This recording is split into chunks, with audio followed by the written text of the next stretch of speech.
కాళేశ్వరంపై అబద్ధాలు చెబితే క్రిమినల్ కేసులు, బ్యారేజీల వైఫల్యానికి కారణాలేంటో చెప్పాలని చెప్పి ఇక్కడ కేసీఆర్కి నోటీసులని ఇది, తర్వాత కాళేశ్వరానికి సంబంధించి ఇది, ఇంకా గొర్రెల స్కామ్కు సంబంధించి మరి ఇక్కడ మౌనమే నిందితుల సమాధానం అని ఇందులో, అదేవిధంగా ఫోన్ ట్యాపింగ్ కేసులో ఛార్జ్షీట్ అని చెప్పి మరి ఏదైతే పూర్తి స్థాయిలో ఆ పత్రిక నిండా కూడా ఆరోపణలు, గత ప్రభుత్వాన్ని మరి ఇక్కడ ఇరికించే ప్రయత్నాలు, అదేవిధంగా ప్రజా సమస్యలను ఇక్కడ గురుకుల టీచర్లు కానీ మరి వీళ్ళందరూ కూడా నిరసనలు వ్యక్తం చేసిన అంశం ఒక్కటి కూడా ఇక్కడ ప్రచురించలేదు.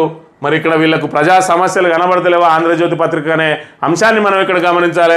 గురుకుల టీచర్లు ముఖ్యమంత్రి ఇంటి ముందట ధర్నా చేస్తే దానికి చిన్న స్పేస్ ఇవ్వలేదు. మరి ఇక్కడ ఏఈ అభ్యర్థులు గాంధీ భవన్లో ఇక్కడ ధర్నాలు చేస్తే ఇక్కడ స్పేస్ ఇవ్వలేదు. స్టాఫ్ నర్సులు జీతాల కోసం కొట్లాడితే స్పేస్ ఇవ్వలేదు. కానీ ఇక్కడ కేసీఆర్కు నోటీసులను మాత్రం తాటికాయంత అక్షరాలతోటి ప్రచురించింది ఆంధ్రజ్యోతి తాబేదార్ పత్రిక. దీన్ని బట్టి అర్థం చేసుకోవాలి వీళ్ళకు బీఆర్ఎస్ మీద మరి తెలంగాణ మీద ఎంత మంట ఉన్నదనే విషయాన్ని కూడా ఇక్కడ గమనించాలి. ఈనాడు కానీ ఆంధ్రజ్యోతి అధినేతలకు కానీ మరి ఆ యాజమాన్యాలకు కానీ ఖచ్చితంగా తెలంగాణ విడిపోవడం ఏమాత్రం వాళ్ళకు ఇష్టం లేదు. దాంతో ఇప్పుడు వాళ్ళు ఈ రాక్షసానందం పొందుతూ ఉన్నారు. అందులో భాగంగా ప్రభుత్వానికి మరి ఇక్కడ సపోర్ట్ చేస్తున్నట్టుగానే చేస్తూ ఇక్కడ తెలంగాణ మీద తమ విషం కక్కుతున్న అంశాన్ని కూడా మనం ఇక్కడ ప్రధానంగా గమనించాలి.